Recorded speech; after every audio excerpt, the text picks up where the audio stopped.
collapsed. I laughed joyfully, thinking, Ashel, I bet you can't even imagine what I'm doing right now. Seems like it's about here. When looking down, there's a staircase going down, and at the end of the staircase is a light. I decided, let's go. It's different from the last time I was here. This place was an ancient temple that served the god of light, Lumendal, until all the history on this land was erased because of the god-demon war that happened 300 years ago.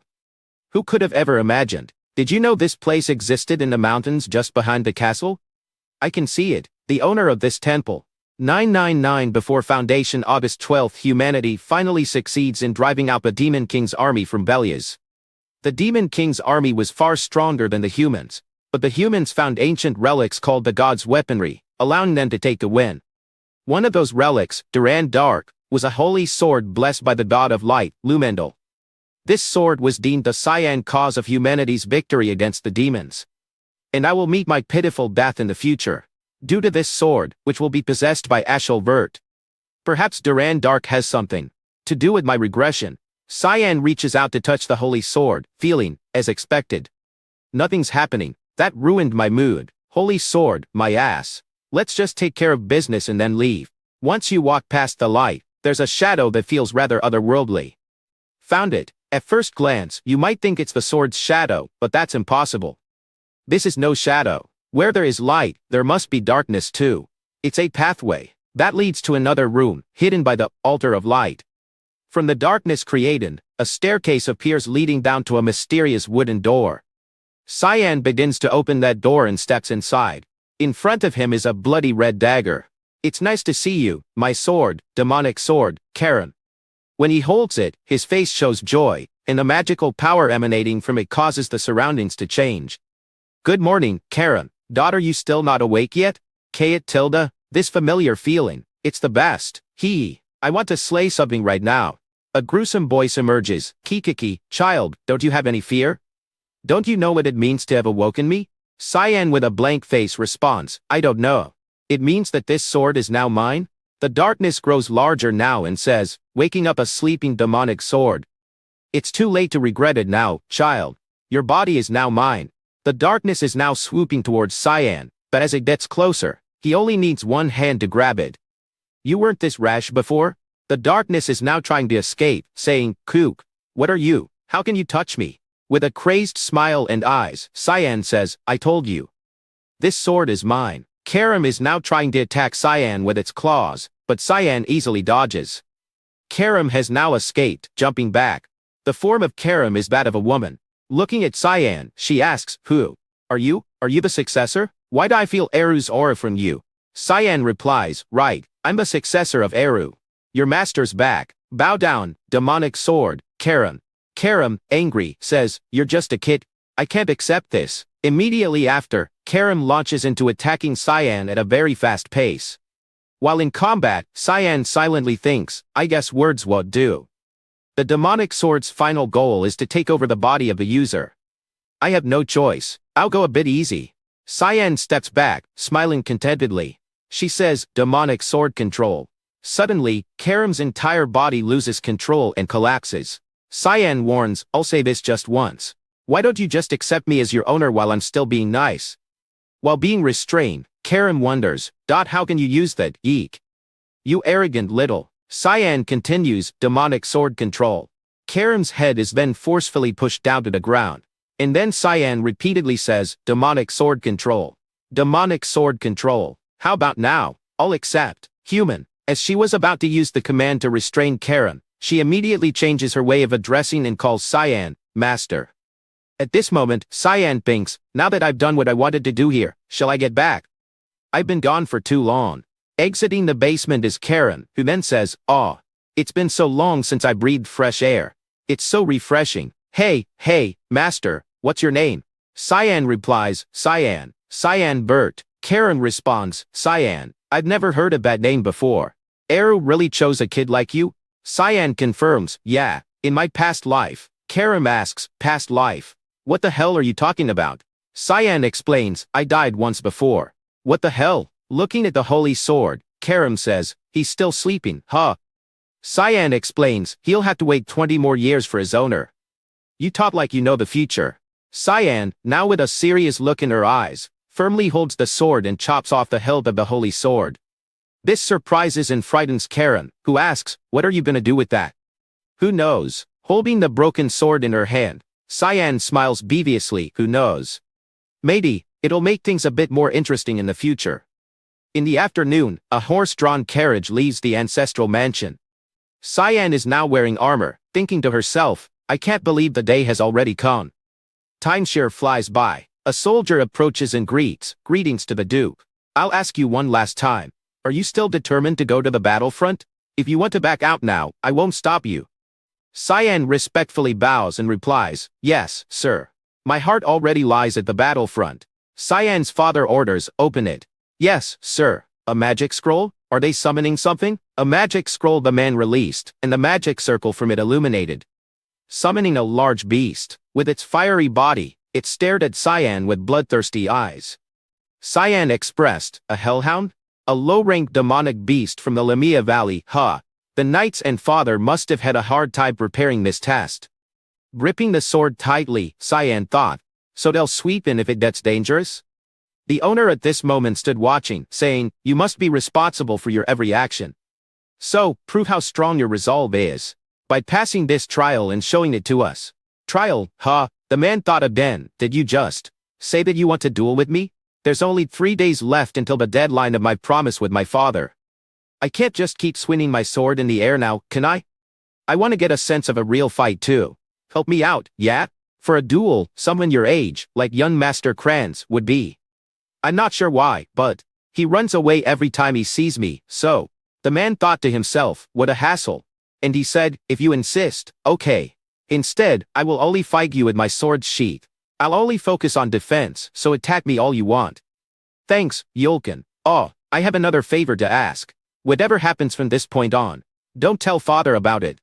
This is an order." Yulkin was curious about what Cyan mentioned, but at that moment, Cyan rushed to attack. Yulkin only used the sword's sheath to defend. He thought to himself, "That was heavy. I can't believe this. That was the sword of a 10-year-old? He's quick." Cyan's swordsmanship speed and strength amazed Yulkin. Just a second of distraction, and Cyan disappeared, leaving Yulkin astonished. Right after that, Cyan attacked him from behind. Although he only stood still to defend against the strikes, it was quite astonishing. Cyan said, "Phew, as I thought, I can't win against you yet." "Good job, Yulkin. Thanks for helping me." Yulkin asked in surprise, "Great job, young master." In his heart, he thought, "I can't believe the weak young master Cyan has grown so much. If the hunch I had back then was right, by now, the young master can overcome any trial that comes at him." Returning to the present, at this moment, Cyan is facing a large monster for training.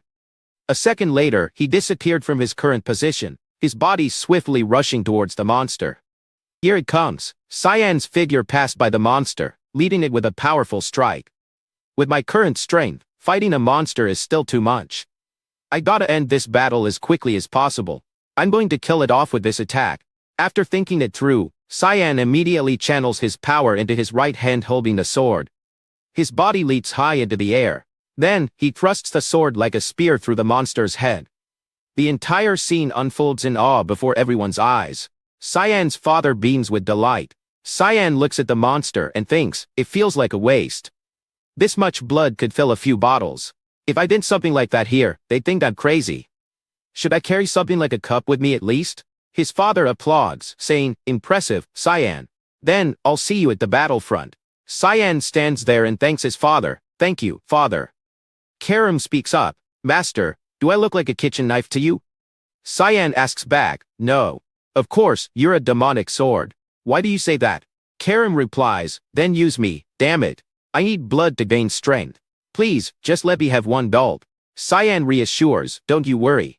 Because soon, I'm going to use you to my heart's content. Look forward to it." Then that's when you should have woken me up. The scene transitions to a battlefield, where a group of ogres is attacking. People shout, "It's an ogre. Ogre in the northwest. Set up a line of defense and take it out right away. Leave none alive. Start the restraint of salvation." The entire army is filled with fervor. In the battlefield, a magic is cast, its light forcing the ogres to shield their eyes. Underneath them, smaller magic circles begin to appear. From those circles, threads shoot out, binding the ogres' bodies. The command is given for the attack. The entire army begins to attack the ogres while their bodies, dazzled, await death. Some ogres try to escape, but a warrior charges in, and its head falls off. It lands right where Cyan is sitting on his horse, observing. His maid Emily stands behind, frightened. She cries out, "Young master, why did you want to come to a place like this? Aren't you scared?" Cyan looks at the battle and thinks to himself, "To think I'd be back here. I feel nostalgic. It's just like hell as usual." Cyan's father approaches and asks him, "How does it feel to be on the front lines, Cyan?" Cyan responds, "I'm a bit nervous." His father says, "As you can see, you will never know when you'll die in this place. So don't ever let your guard down." Cyan confidently smiles and replies, "Okay. I will keep that in mind, father." In the front lines, there are usually 3 to 4 battles a day, and every battle has its own detailed response manual with the capable advanced knights as core, taking care of all the monsters that try to cross the front lines. When this battle has ended, the tent I'm assigned to in this place is in the rearmost area, where it's the safest. With the guards here being so disciplined, I won't even have a chance to feed Karen. Do I really have to wait till dinner time?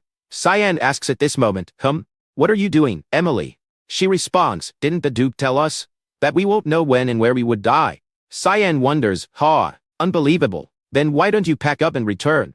Emily exclaims, "Do you think I can? When you can't even do anything without me? With the monsters all over the place, if I were to turn tail, who would take care of you, young master? Move, it's almost time to eat." Cyan inquires, "Emily, what about the cake that I requested?" But receives no response. He angrily thinks, should I just chase her away? Is this how she treats her master? At this moment, a doll resembling Cyan is placed on the bed. Cyan assesses that, this should be enough, right? Emily, now in a daze, asks, "Are you planning to go out to exercise, even in this place?" Cyan replies, "Yeah, did I wake you up? You sure diligent. The Duke would be proud of you if you were to find out." Cyan throws on a cloak and says, "Anyway, I'll get going, so please take care of things as usual. I'm asleep right now, got it? Okay." At this moment, Cyan is moving at a very fast speed and thinks, because this is the front line, night guard duties are usually strengthened. So, if I don't move at this time, moving around freely will be difficult. A skill Cyan executes is Thick Fog third move, Fog's Descent. If I remember correctly, there should be tons of monsters in this place. It's the perfect place to use Karen. Isn't that right, Karen? Karen replies, this strong scent of blood. Master, I don't think I can hold back.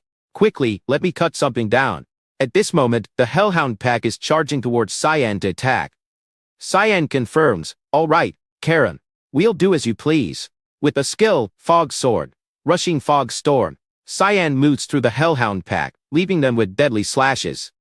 After a while, at the corpse of a Hellhound, Cyan inserts a sharp tube into its blood vessel. Blood flows through the tube into a wooden cup. Cyan lifts it up and drinks it heartily. After drinking, he joyfully comments, "Tilda. This is the stuff." Karam also expressed "It's my first time feeling so refreshed after waking up."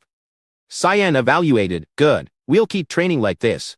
Karam asked, "How long do you think it will take for us to get stronger by killing these months?" Cyan replied, "Don't worry. The night is young, and there are plenty of monsters. Before them now is a diverse herd of beasts waiting for them." Karam excitedly expressed, "I'm getting excited."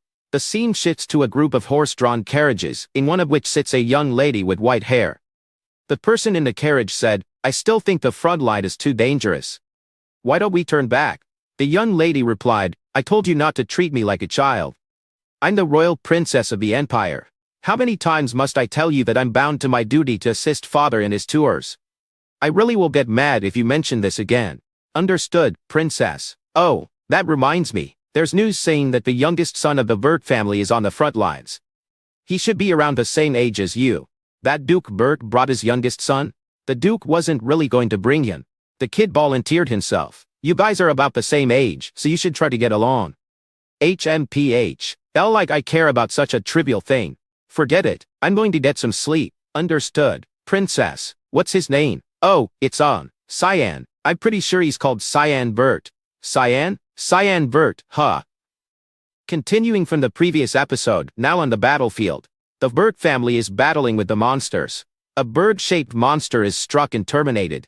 As the battle gradually concludes, the patriarch calls out to everyone, "Check if anyone's been injured." The soldiers respond, everyone is okay. The patriarch, satisfied, commends, good work. Let's hurry back. His attention is caught by someone. Meanwhile, Cyan has just finished off another monster. His sword is sheathed. Cyan's father inquires, how are you adjusting to life on the front lines? Cyan respectfully replies, I'm learning something new every day, father. Surprised, his father asks, is that so? I thought you'd want to hurry back. You've endured for quite some time. I'm very proud of you. He then leaves, leaving Cyan pondering over his unexpected praise. He says, I have something to talk to you about tomorrow, so come to my tent early in the morning. Cyan responds, yes, father, and thinks to himself, I'd never seen father be so kind before. Now, at the monster territory during the night, sounds of movement and intense attacks echo everywhere. A large monster is attacking something underground. Cyan manages to move to avoid the attack. Observing, he remarks, a depth worm. They should usually only appear deeper into the valley. Karam suggests, Master, you seem to be struggling. Why don't you let me take over instead? Cyan confirms, let you take over? You think I'm unaware of your schemes? Karam assures, it's not like that. I swear I'll use it for a bit and then allow you to take over. Do you see that? It immediately regenerates any shallow injuries. It won't be of any use to keep attacking him. Cyan agrees with her thought and thinks, she's right. This will just continue on forever at this rate. It's already been a month since I come to the front lines. I've drunk the blood of countless demonic beasts. But I feel that still wasn't enough. The death worm appears before him, ready to devour him. Cyan makes a decision. I guess I have no choice. I'll play along with whatever you're planning for now. Karan happily acknowledges, all right, let's go wild. The fusion process begins. Thick fog 9 form demonic sword manifestation. Soon, Cyan's body is enveloped in blood chi. In a moment, the entire body of the death worm is cut into pieces by sharp swords. Cyan asserts, I'll rip your thick skin to pieces. The image of Cyan merges with the demonic sword and the crimson moon. A skill is executed. Fog sword. 8 fluttering petals. The technique slashes through the body of the death worm. Cyan successfully kills it, cutting the monster's body into several pieces. Elsewhere on the battlefield, someone examines the monster's bloodstains and remarks, it hasn't been long since it was killed. Yulkin, holding a torch, comments from behind, the mana seems quite imposing. Could it have been a demon that did this? Cyan's father states, we cannot overlook this if a demon was involved. He then orders, inspect the area and burn this corpse immediately. The soldiers comply. Looking at the sword traces on the monster's body, he silently wonders, these sword traces look familiar. Is it just déjà vu? Yulkin seems to have noticed something and notifies, Your Grace, I think you need to see this. In front of them lies the corpse of a death worm. Yes, it's a death worm. Who could have slain a death worm like this? Could it have been that organization? Demonic sword manifestation. It lets Karam take over my body so that she can use her true powers. But she can completely take over me if I let my guard down. Now, at Cyan's location, he lies on the bed, exhausted, which is why me using her to take down just one monster is actually insane. Cyan groans, my entire body is sore. It's a good thing I drank all that demonic beast blood. Had it been a month ago, my body would have broken down. Karam evaluates the situation. I get it now, it's just your outer appearance that's of a kid. You don't act or talk like one. The level at which you handle me is too proficient for a first-timer. You know the entire geography of the Lamia Valley too. Your sword techniques are that of mists, and it's as if you've trained it for 30 years at least. Plus, you said you've already died once, no? I'm certain now, you're a regressor, right? Cyan replied with a nonchalant, foolish expression. Doesn't it imply that if I say that I already died before? I thought I made it obvious enough. Karam felt heavy with silence. She angrily retorted, how is it obvious when you haven't explained anything? Cyan casually replied, I'm too lazy for that. Karam continued, anyway, killing someone like you must have been hard. If I were to guess, you were killed by the owner of Duran Dark. There are two possibilities, you were either killed in a duel or betrayed, and I feel it was definitely the latter. Cyan inquired, why do you think that? Karam responded, you look at the holy sword like you stepped in shit. I'd be an idiot if I couldn't tell from that. So your goal must be revenge. Either way, just keep this in mind. If I catch you faltering or losing, I'm going to swallow you up. Cyan immediately punched Karan, sending her flying. With a disdainful expression, Cyan said, know your place. I'm not an idiot. Karam spun in silence. Cyan smiled, thinking to herself, she hasn't changed at all. She's the same as she was in my previous life. At this moment, Cyan left her camp. Observing the atmosphere around her, she thought, what's happening? It seems a bit chaotic today. Emily approached. Young Master Tilda. You're up, Cyan asked. Yeah, Emily. Did something happen? Emily replied with a worried expression. Yes, apparently, a high-level monster's corpse was found near the entrance of the valley. Cyan realized the issue. Is she talking about the death worm? Emily continued. It's been so long since there was a sighting of a high-level monster near the camps. Cyan feared being discovered as the one who killed the death worm, hastily asking Emily, anything else? Emily was flustered. Cyan tried to inquire further. Was there any talk of anything else? Like sightings of a suspicious person or something about me? The conversation was interrupted by the appearance of Yulkin. He approached from behind and said, Young Master Cyan, the Duke wants to see you right away. Cyan felt uneasy, silently evaluating, this is a pain. I couldn't take care of the corpses of the monsters. Because the soldiers suddenly appeared out of nowhere. My plan was to enjoy a quiet life before entering the academy. Shit, Cyan, now at her father's camp, bowed respectfully to him. I, the youngest son of the Verts, greet my father. I secretly think, father would notice that it was me. Cyan's father responds with a serious tone and requests him to sit down.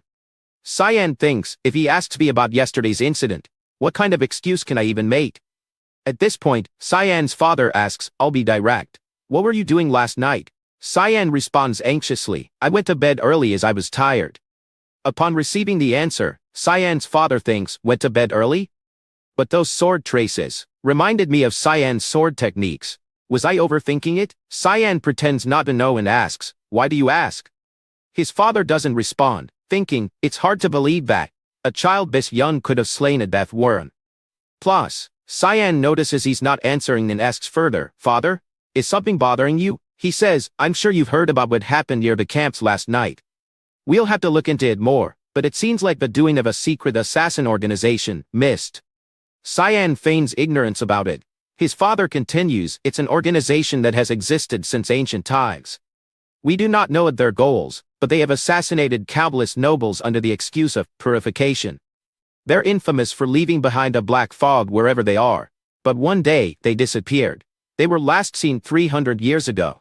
But the corpse of the death worm from last night was shrouded in black fog. Black fog is the trace left behind by Eru, the god of darkness. The very god worshipped by the mist, and the source of their power.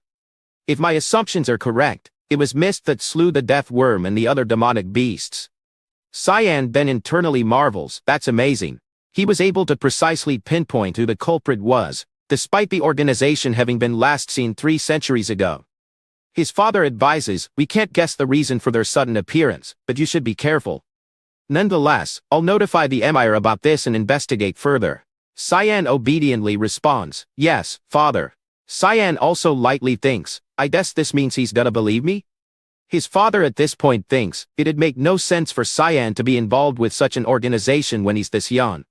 Then he says, that's enough for this conversation. Were you told who's visiting today? Cyan replies, I did hear that His Majesty will be visiting, but was that supposed to be today? His father smiles and says, yes. I wanted to ask you for a favor regarding that. Thank you all for watching our video today. If you enjoyed it, please consider subscribing to our channel and turning on notifications so you won't miss any future uploads. Feel free to share your thoughts in the comments below about what you'd like to see next. See you in the next video.